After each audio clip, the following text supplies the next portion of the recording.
Hello, ladies and gentlemen, and welcome to this morning's episode of Trending, brought to you in association with Iconic Coffee. If you head over to shop.iconic.com and use the code TRENDING, you get 10% off. I'm joined by Richard Willett. You're going to kick off today, not physically, hopefully, but you're going to kick off with P. Diddy. Or if you're old school like me, it's Puff Daddy, isn't it? It's Puff Daddy. I wasn't sure. Or Puff Puff. Yeah, exactly. I'd like a kick off with P. Diddy. Sounds like an album that dropped, doesn't it? Sean Diddy Combs must remain in jail after judge denies request for bail while he awaits sentencing as it happens. So, very interesting. The bigger charges of the four have been dropped. So the two bigger ones. But he's still looking at up to 20 years in prison. Obviously, he's not going to get that. Sean Diddy Combs will remain in jail until his sentencing later this year, looks like October, after a judge refuses request to be bailed. The decision follows a mixed verdict, which saw him found guilty of some charges but acquitted of the most serious allegations. To hear the key moments, a jury of 8 men and 4 women convicted Combs of 2 counts of transportation to engage in prostitution. I'm not sure what that means. Is he a taxi driver? But acquitted him of more serious charges of racketeering, didn't know like tennis, and sex trafficking. So the judge, Aaron, nope, not gonna be able to pronounce that one. So the judge denied Combs' request for bail while he awaits sentencing, citing evidence of violence in his relationships, as we've all seen, the horrific violence. And that's just the parts we've seen of that lady in the hotel. Absolutely vile. Combs faces up to 20 years in prison for the 2 charges he's been convicted of. The prosecution said it would seek the maximum sentences. Each count carries up to 10 years. Of course, this is just in the Epstein case, and they do have some crossover there, as we know, in these islands that I look into quite a lot, especially St. Bart's, which isn't far from Epstein's island. He did a lot of his sex trafficking or whatever he was doing there on that island. A guy called from Abercrombie and Fitch, one of their CEOs, was doing something similar as well with male models there, and obviously Epstein and Peter Mandelson like that island a bit as well. So another case of he's clearly just the poster guy and the fall guy for a much wider thing that's going on here, and he's going to possibly get up to 20 years, but he won't, will he? He may even walk away with no sentence at all, Gaz.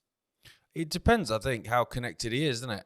How low level or how high level he is. With someone like, Ghislaine Maxwell, daughter of a Mossad agent, and all the people that are connected to that, they escaped justice for a very, very, very long time. In fact, the list has escaped justice full stop. So I guess that will tell us how connected Combs is, Puff Daddy, P. Diddy, whatever he's called this week. Going back to your original thing in terms of what he's being done for, I'm trying to work out what the difference is between transportation for prostitution and sex trafficking, because they just sound like Pepsi and Coca-Cola. Just sounds like the same thing. It's a really good point. I couldn't figure out either transportation for prostitution and sex trafficking. They do sound like exactly the same thing. One of them sounds like they takes, the sex trafficking sounds a bit like guns in the back of the car and in the boot. The transportation one sounds like a people carrier, and you just got some men and women in there that are attractive. We're all going on a summer holiday. You find it's not when you get there. I don't really know the difference. I need to look that up, but yeah, it sounds like the same thing. It sounds like management talk, Gaz. Well, there's a lot of that going on, mate. There's a lot of that going on. It's one of them, though. I guess it's one we'll see what happens. Whether he, doesn't kill himself, or whether he gets off scot-free and disappears into the sunset, because or whether they allow him to take down a few small players. Do you know what I mean? That kind of appease the masses, because you find that, don't you? You find that in like Operation U-Tree, like child sex investigations or whatever. They'll hand you the P-list celebrity from the 1980s.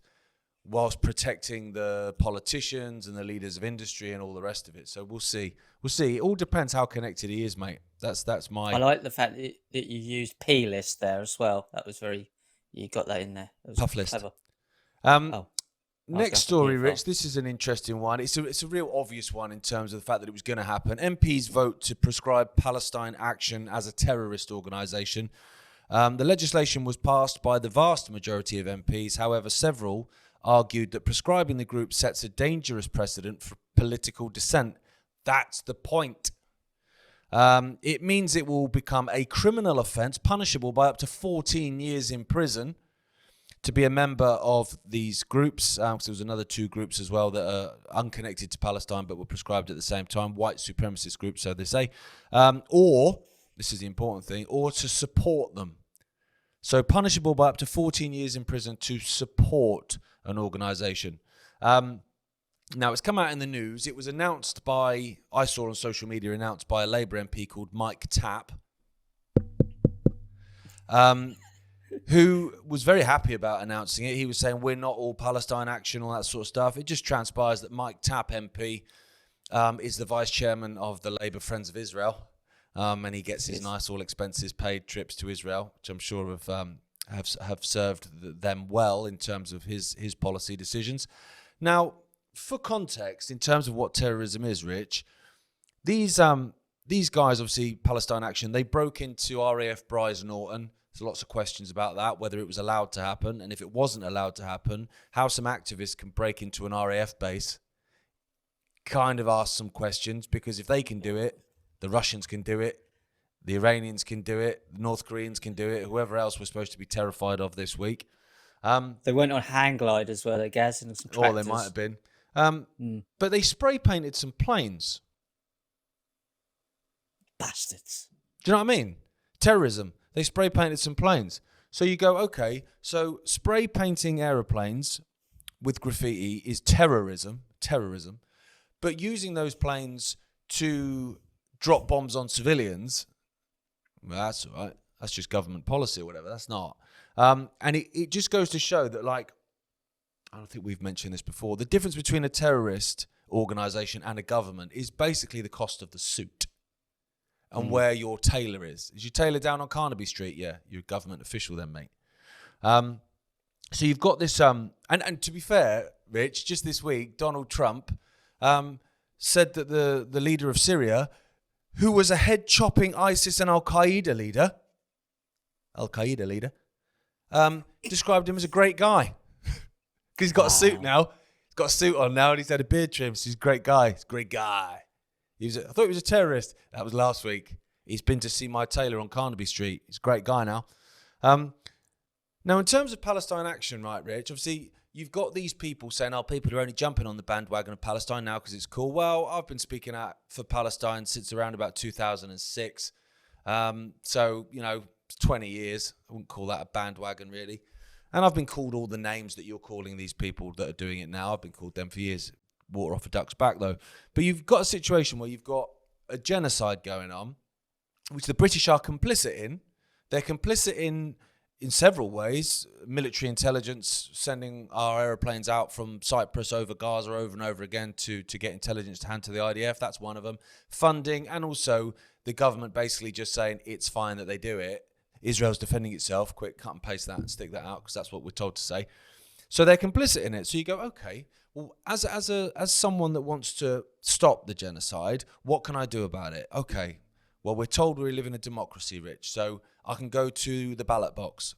I want to vote for a party that won't be pro-Israel to the point where they will look the other way when this is happening. And you look at who you can vote for. Who can you vote for? Labour's controlled by Zionists. The Conservative Party is controlled by Zionists. Reform is controlled by Zionists, and openly so. So who am I voting for then? Okay, well, I can't do it at the ballot box. Tell you what, I'll take to the streets and protest. Well, I'll just get called a hate marcher and a terrorist sympathiser, and I'll get goosenecked by a copper. Yeah, okay, well, that's not going to make any difference either. Okay, we'll tell you what we'll do then, Rich. We'll boycott Israel. We'll affect them where it hurts, in the pocket. Okay, let's do that then. So we'll start a movement. Should we call it the BDS movement? Let's call it the BDS movement. Oh, that's anti-Semitic. Oh, that's okay. I don't mind being called anti-Semitic. It's fine. We can still do it. Oh, no. It's illegal to boycott Israel in America. Several states of the United States have made it illegal. Okay, so I can't boycott then. So what can I do? Well, I can break into an RAF base and spray paint an aeroplane. Oh, yeah, do that then. Oh, now you're a terrorist. You see what I mean? Well, you can't do anything then. So what it's saying is shut up. And also, Rich, these planes aren't even owned by the RAF, as we discovered last week. They're owned by a private hedge fund, which in their contract reserves the right to use those to allow another military to use those aeroplanes. Do you know what I mean? It's just not even our military. Oh, mate. Imagine that, being invaded. Oh, yeah, I'll go and get the guns, boys. Oh, we haven't got any guns, sorry. Why not? Well, we don't actually own them. They've been, they're on loan at the moment to, I don't know, Sierra Leone. Oh, that's annoying. It's mad. Told us, yeah. It's mad, isn't it? But I'll tell you what I think as well, Rich, is it's not about what's happening now. This prescribing of a terrorist group and the support for them being 14 years in prison. It's not about what's happening now. Bob Villan, it's not about what's happening now, destroying his career. It's about sending a message to people, which is shut up. Because they know that what they're planning is going to be far more significant than even what's happening now. And what's happening now is horrific, mate. Yeah, well, we're not going to shut up. It's as simple as that. We're just not going to. So that not. They can do what you want. We're not going to shut up. I did see some information out there, and I haven't had a chance to look at it properly, that this Palestinian group, may have some suspect funding of their own. So possibly we're looking at a problem reaction solution here. In that sense, have you seen anything like that? Or do you know any more of that? Wouldn't surprise me, mate. Wouldn't surprise me. I mean, I know people that are involved with them, but at a very low level. Right.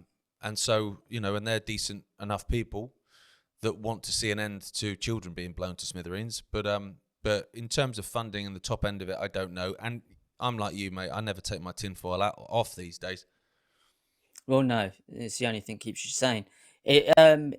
So there could be the fact that it's a problem reaction solution there, which would make total sense. Is the MO that they always use. Look at Hamas, look at all of these Al Qaeda, funded by the West, quite obviously funded by the West. And you watch all of these, like the documentary I watched last night that was to do with the 7/7 bombings, and which is a cult, by the way, 7/7. And not a mention of where their funding may have come from and what their the ideology comes from extreme Islam, but what's behind that? Who are these people plugged in to radicalize these young people? Not even a thought to think that far. So it's bizarre. And they had Tony Blair in it as well. So, I mean, it's not off to a good start. But, these things go far, far deeper. There is a long-term agenda and goal. And who benefits, as your dad says? Who benefits from this? Well, there's Israel. Well, exactly, and also and above Israel, it's not just Israel. Israel's not the head of the snake. Israel's the belly of the snake, just like the United States and just like the UK, goes way above that. But it's also sometimes October 7th is the perfect example. You don't necessarily have to do things; you just allow things to happen. So the BBC allowed those chants to go out on the BBC and to have all the vitriol that's come as a result of it. Now, I'm not having it that an activist group of people can basically simply just waltz into RAF Bryce Norton and stick paint all over jets. I don't believe that at all. I believe that can be allowed to happen.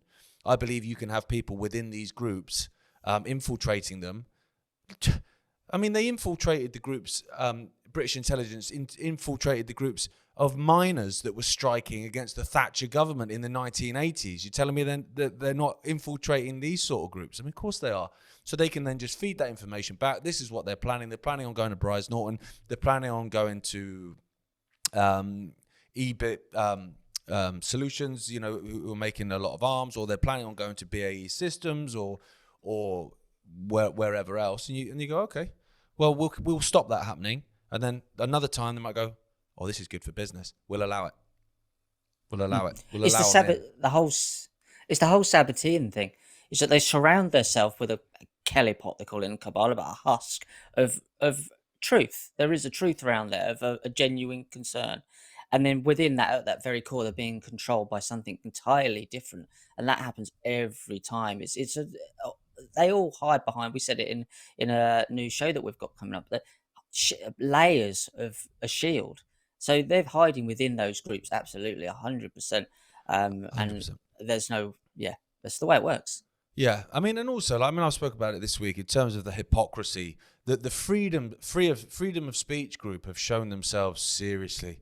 I mean, I saw that the Free Speech Union, which is created by Toby Young and others, They came out this week, right? They're called the Free Speech Union, right? So if anyone says anything and they get in trouble for it, they're there for them, right? So then they put an article out yesterday and he shared it, basically saying, this is why we're not going to speak up for Bobby Villan, right? Now, their reason for not speaking up for Bobby Villan's free speech, they say, is because it's so skewed towards the left that actually until those, and people like Lucy Connolly are in prison, and so therefore, until that is like leveled out, until we've got a level playing field, we don't think it's appropriate to basically speak up for someone on that side or whatever.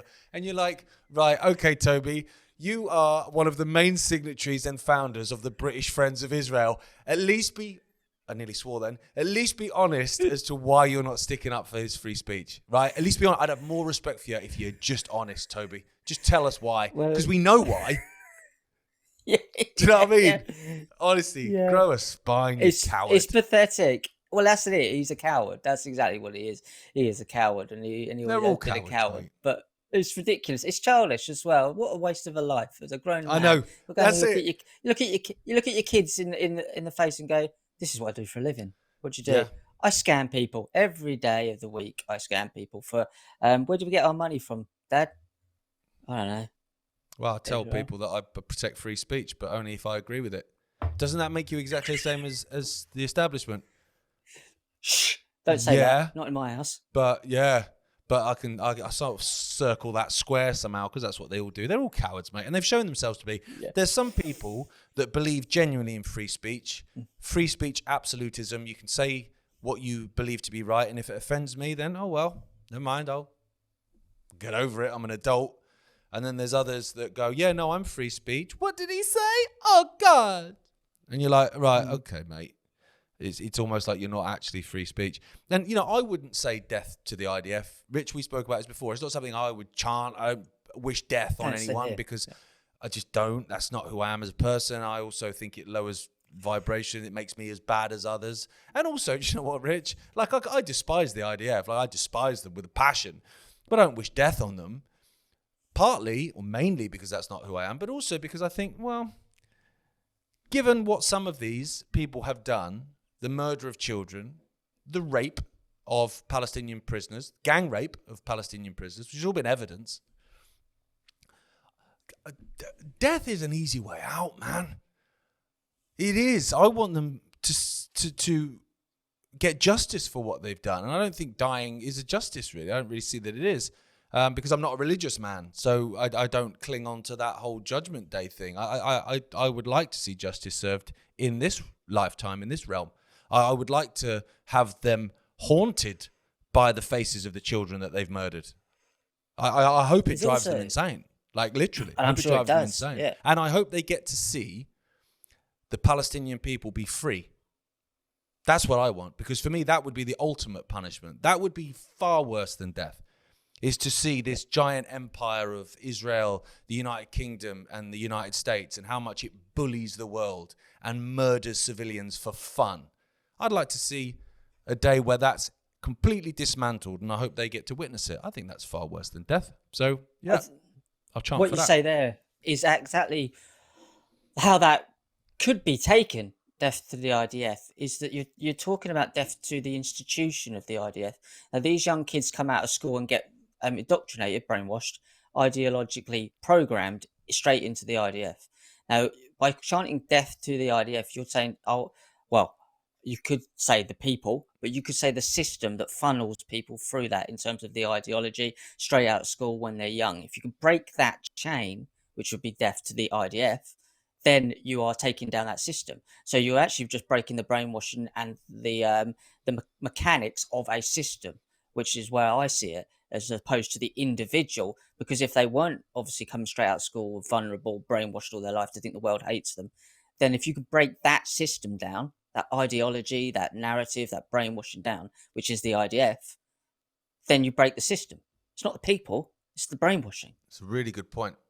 And actually, if someone had stood there and gone death to trans ideology, to transgender ideology, or to critical gender theory, or, you know, radical leftist gender ideology, then, okay, you'd have a handful of people saying, he said death to trans people. But it's not actually what he's saying. It's the ideology which is pushing it and behind it, which is sticking puberty blockers in kids and cutting bits off children and brainwashing kids into believing there's something that they're not. So you're absolutely right, Rich. That's really it. Go for the ideology. Death to the IDF ideology.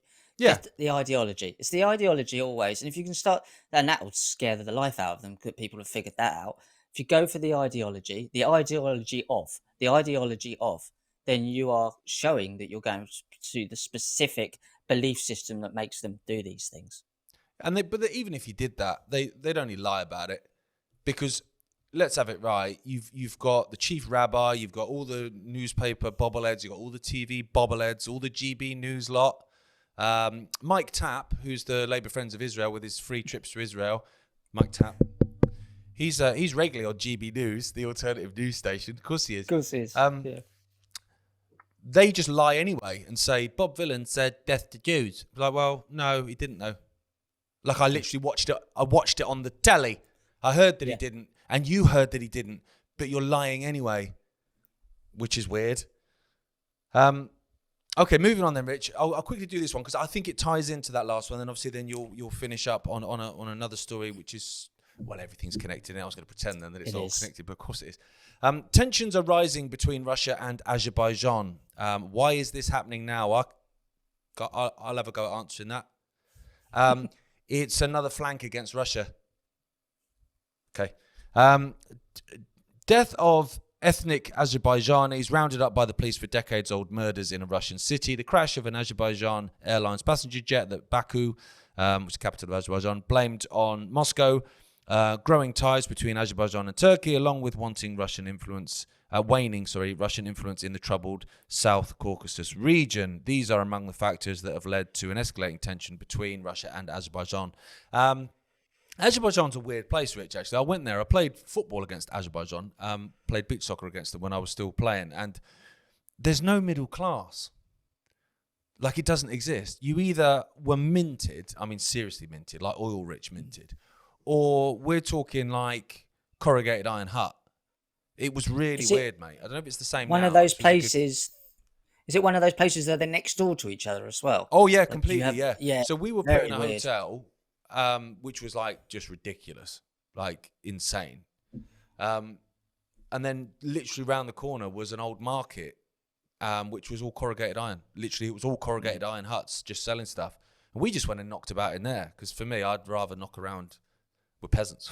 I mean, I align more with peasants than I do with these big oil-rich buggers. But that's it's what a weird we're place. Like, I don't know if it's still the same now. Someone might be watching this saying, well, I go there regularly. It's not like that. 15 years ago, that's how it was. It was strange. Now, the reason I think in terms of another flank against Russia, I think this is about Iran, because Azerbaijan has built massive ties with Israel over the last sort of 20 years. And obviously those ties then are waning with Russia. And so I think what the ceasefire was about rearming Israel. I think Israel took far more of a battering from the Iranians than they would have us believe, which is why they were arresting and banning journalists from reporting the damage in Tel Aviv and in Haifa, Beersheba and all these other places. They were also running out of missiles because, as Dad made the point in the round table, for every missile that was flying in from Iran, another 2 were having to go up from the Iron Dome, which was failing massively. I don't think America came in the way that they expected them to the same. I mean, they bombed Iran, but not to the same level they expected. So I think actually Israel was struggling, which was why Netanyahu went on his please come and have war with us for us world tour, as he likes to do. So I think they then orchestrated, because Israel orchestrated the ceasefire. I think they orchestrated it. And if you look at the amount of cargo planes that have gone from the United States to Israel in the time of the ceasefire, I don't think they're taking ornaments in there at all. I don't think they're delivering copies of the Beano to disperse and improve morale. I don't think it's about that at all. I think they're weapons. And actually, Donald Trump, the Nobel Prize wanted, peaceful president, has even signed off on another military package for Israel on the condition that the Israelis stop their investigation into the corruption of Benjamin Netanyahu. So they're enemies, aren't they? So I think what they're doing is they're reloading, ready to go again. Now, the Russians obviously are an ally of Iran, and I think that this is about creating another flank, just to, even if it just distracts Russia a little bit from coming in to support Iran for when they go again. And they will almost certainly have America and the United Kingdom this time, because they'll create a false flag to engineer consent. And the reason I think that is because look at Syria.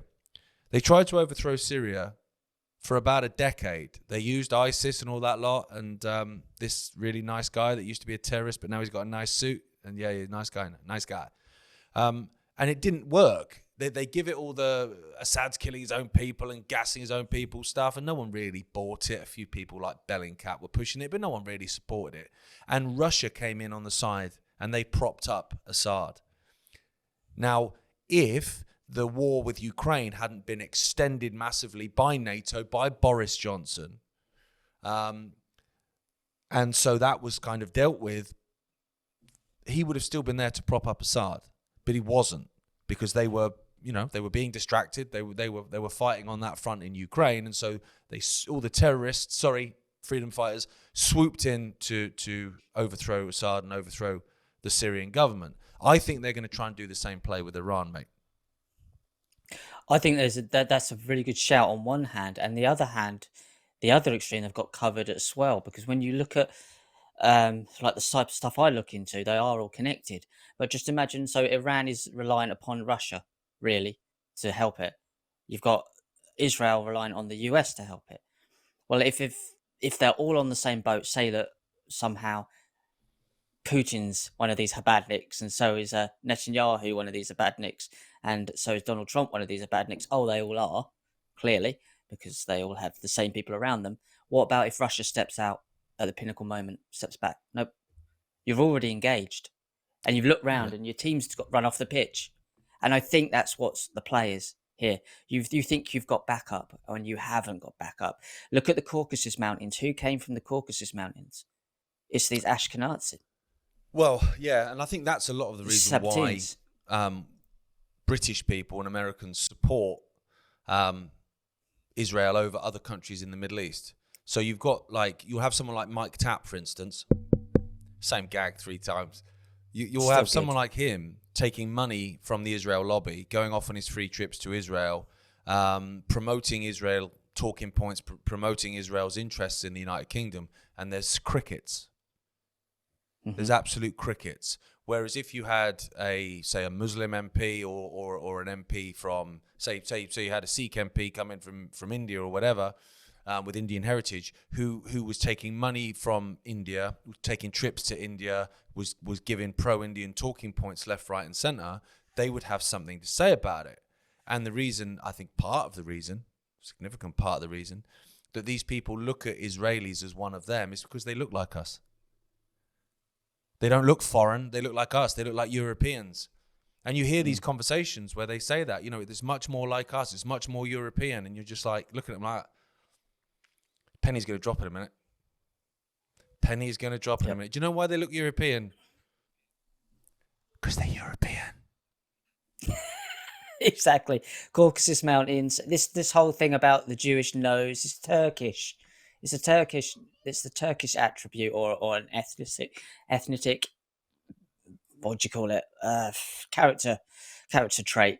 It's not Jewish. Jewish is a faith. Anyone can be Jewish. It's not Israeli. It's Turkish. They're coming down from the Caucasus Mountains. It's this 13th tribe and all of this stuff that have gone over into Europe. They've appropriated the religion. They're Donma. Half of them pretend to be, all of them pretend to be the religion they're not. So when we spoke about earlier, you've got this nucleus inside it that's not really what it seems to be in terms of, we talked about this Palestinian group. It's the same thing. Hidden within the core of some of these religions, especially the three Abrahamics, are a cult that is not what it's professing to be. This is why Israel gets what it wants. It's not Israel, the country. That's the political arm of the next stage of it. It's not even Zionists, although it is. They play a part in it.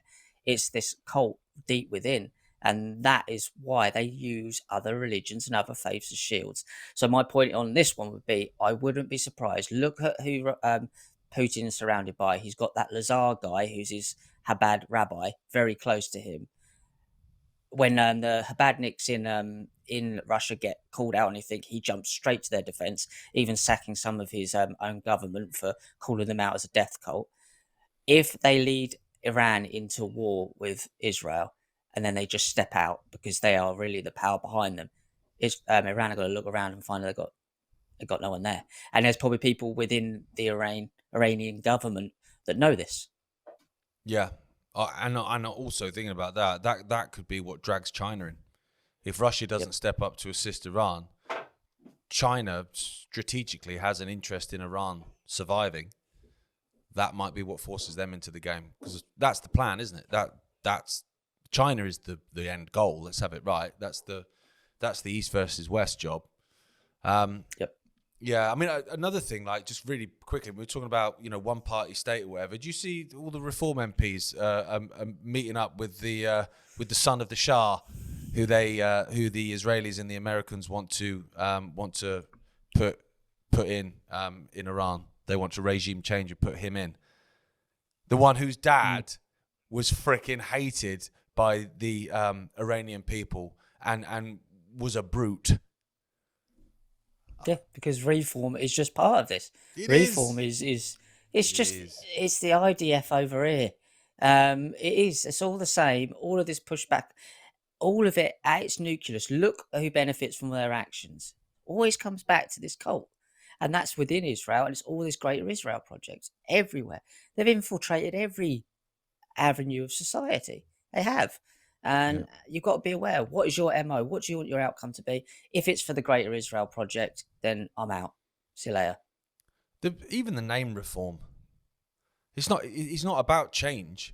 It's not about making something new and better for everyone. It's about just reforming the old shite into another shape, so it hoodwinks you into thinking it's different.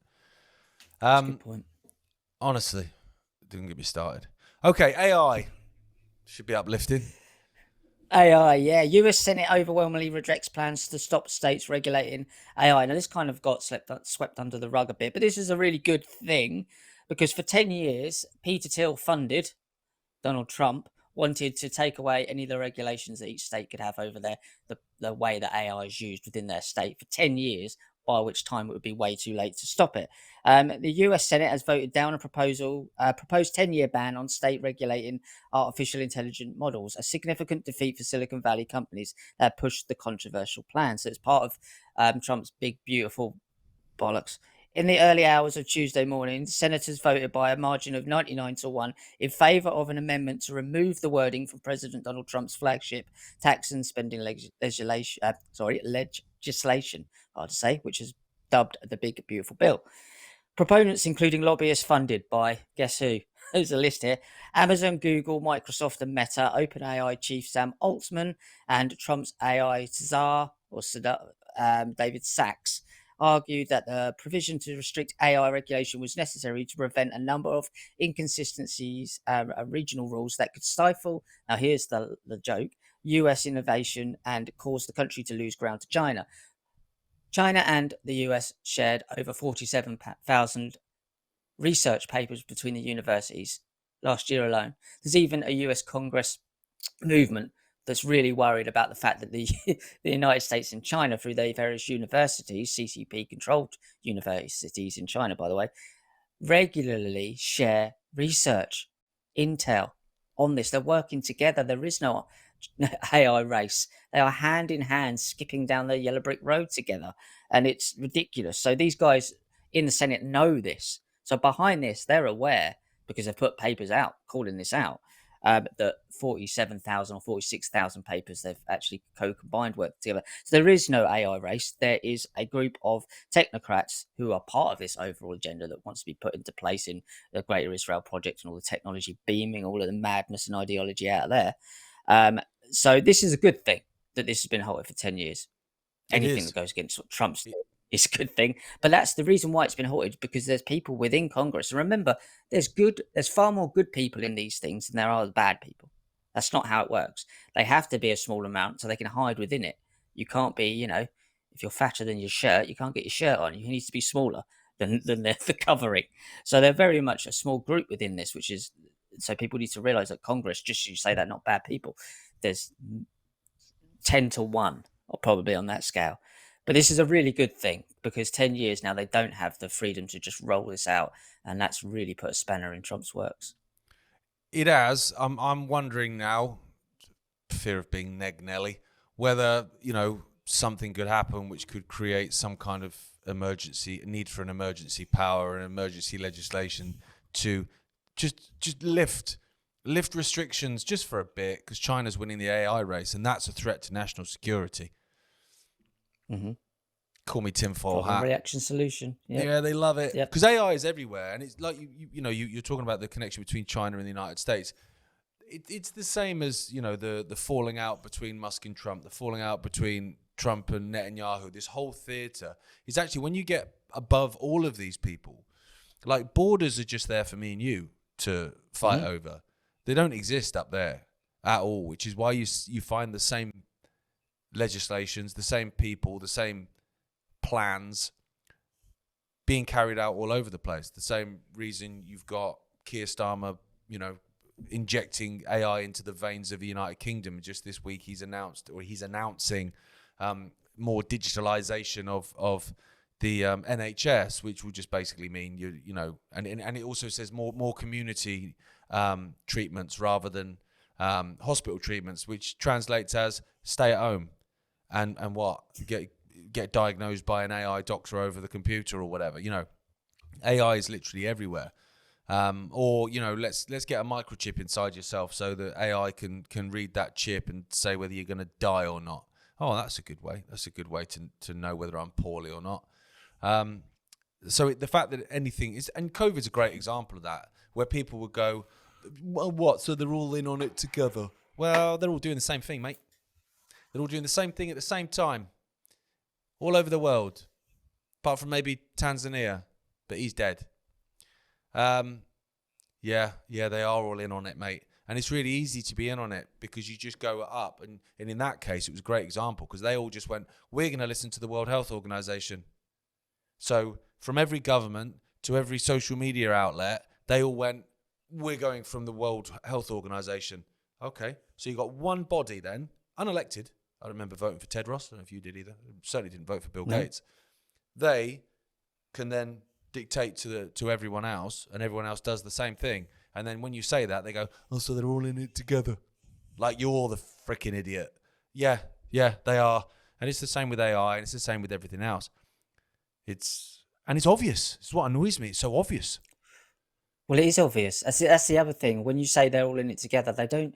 What we're not saying is they're all knowingly in on it together. There's a crucial difference there. Yeah, very some few are, of them most will probably know. are.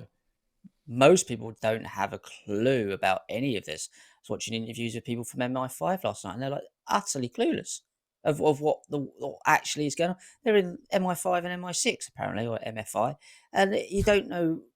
Like, how do you not know this stuff?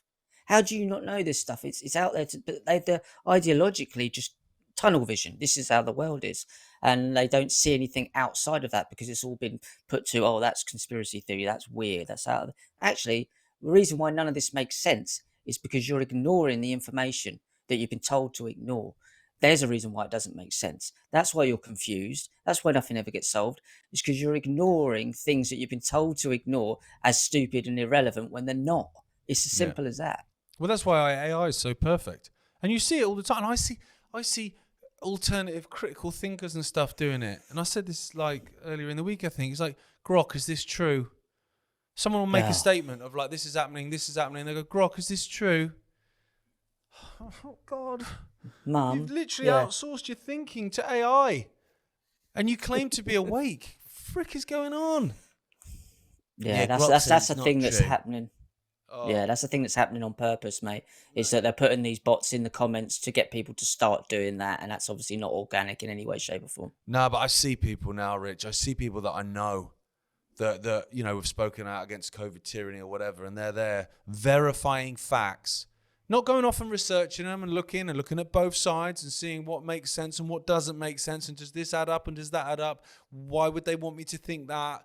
What kind of end will that what response will that garner from me to give consent to what? It's just easier to write grok. Mate. Grok's a knobhead. Right. Thank you so much for tuning in. I don't know if Grok's a knobhead, but I reckon he probably is. And it's probably a he. He acts like one. Is it a he? Yeah. Or is it's probably not Yeah, binary, buy their innit? fruits.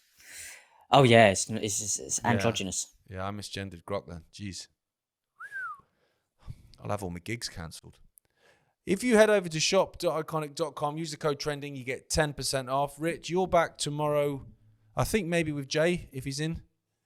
Not sure. No, I think I'm on my own. Friday You're on mornings. your own again. Mate, it's lonely, used innit? to it nowadays. I've got to take my car to the garage again. So I'm going to be stood in the garage car park looking at the invoice, feeling very freaking lonely, I imagine. Well, that's something to look forward to. If we just didn't drive and we all just stayed in our 15-minute cities, I'd save a fortune. Yeah, just basically driverless cars are scale electrics on a global scale.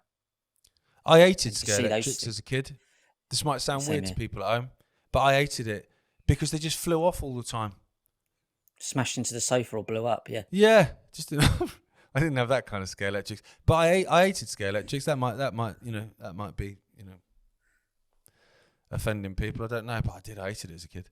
Anyway, I'll see you next week, Rich. Lovely. Take care. Bye. Take care, everyone. Bye.